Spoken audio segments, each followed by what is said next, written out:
Hi, I'm Gladney with JHSTheWarning, and we are back again on homecoming game day to interview Coach Coleman. Congrats on your win against Mountain Home. Thank you very much. Our defense held Mountain Home to 89 yards in total. How do you think they will carry over to tonight's game? Well, I think it'll carry over well, just because that's what they've done all season.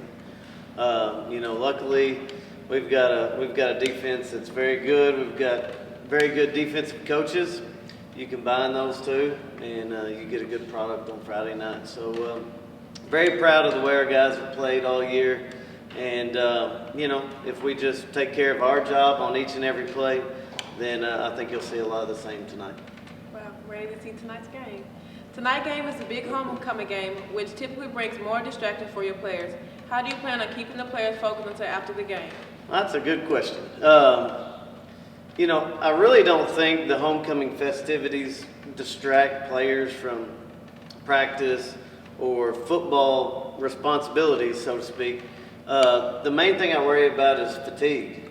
With everything that goes on at night throughout the course of the week, the pep rally, the parade, all of that stuff, guys are a little bit out of their routine, a little bit, more on their feet, probably staying up a little bit later at night.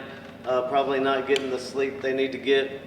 So that's what I worry more than distractions. I just worry about fatigue. So hopefully, they've been responsible enough throughout the week to get a good night's sleep and eat well and all that stuff that you need to do leading up to a game. What's been a strength you've been able to rely on in your last few games, and how can we see that continue tonight? Well, kind of like last year, we really started hitting our stride about week 4 and against Mountain Home, and I think we're kind of getting there again. Our running backs have played really well.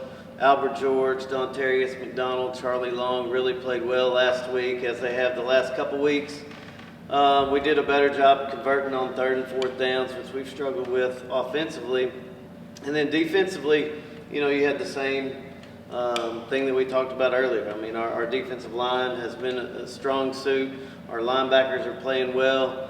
Jerrion Green, John Paul Pickens, Bryant Garrett, Trey Love, Brody Williams, all those guys are playing well in the back end, and they're going to have to play well again tonight because Jacksonville's going to do a lot more than Mountain Home did offensively. So, I expect to see exactly what we've seen all year because, the guys come to work every day with the same attitude, and I think that carries over on Friday nights.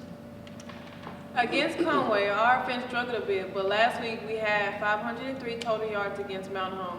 What did you change to accomplish this? Well, actually against Conway, our offense didn't struggle moving the ball. We struggled putting it in the end zone.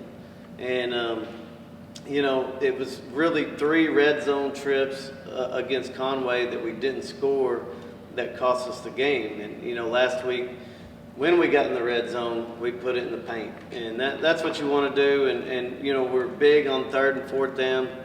We'd been averaging about 28% throughout the year on 3rd and 4th down. Last week, we were over 80%. So, anytime you do that, you're gonna score more, and that's where we've struggled offensively. Thank you so much for being here with us today. Thanks for having me. Come support the JHS football team tonight at 7 for the Golden Hurricane Homecoming.